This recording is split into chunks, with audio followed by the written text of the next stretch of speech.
айтады, өлер заманға тірі аямайды дейді. Міне осындай бабамызға үлкен кесене соғып басында жүрген бір Шамалбек ағаға рахмет.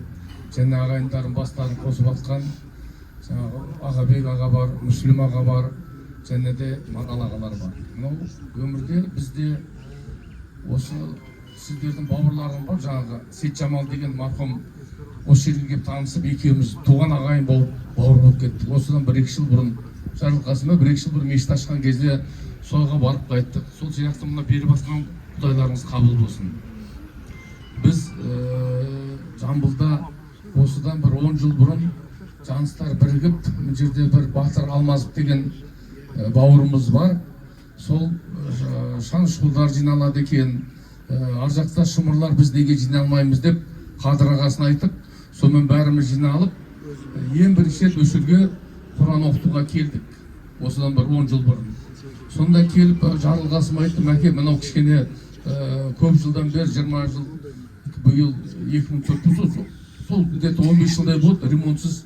Соған бір қалай қараймыз деп айтты, мынау жігітті сөйлесейік дедім. Алмаз батырнан көрдіңіз, жазып қойған 17 жылда.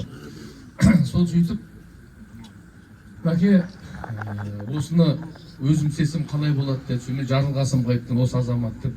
Соң басынан аяғына дейін күрделі жұмыстың бәрін осы өз қаражатына, өз несіне осыны ремонттап берген Алмаз Батыр бауырымызға. Енді Жарылқасым бауырыма да көп рахмет айтамын. Себебі мынау ағайынның азар болмаса да безері жоқ дейді. Бар болса көремей, жоқ болса беремейді дейді. Міне біз енді өзім төраға болғандықтан Жамбыл облысының мен 100% айта аламын да, может 99% болар. Бәрі Жарылқасымды қолдайтын себебі азаннан кеш бізде беріп жатқан түгіміз жоқ бұяққа. Анда-санда келіп Құран оқытып кетеміз, жаңағы сіздер сияқты жарқырап тұрады, интернеттен де көрем, бұлай да көрем, қандай керемет үйіне. Бұның басында хозяин болып жүрмесе, біз бәріміз жаныс дегенмен енді бәріміз ойсақ атсалысып жатқан шамалы ғой, жасыратын түгі жоға. Сол сияқты Жәке, саған көп рахмет. Отбасыңа амандық, деніңе саулық деймін, үлкен тірліктің басында жүрсін. Біз енді ағалардың жанында жүрдің, Амалбек аға, Ағабек ағаның үйренгенін көп. Құда қаласа болашақ ұрпаққа да үйрете бер. Ал Құда қаласа бабамыздың аурағы бәрімізді қолдап жүрсін, кішкентай өмірде сыйласып, сырласып өтейік. Аман болайық.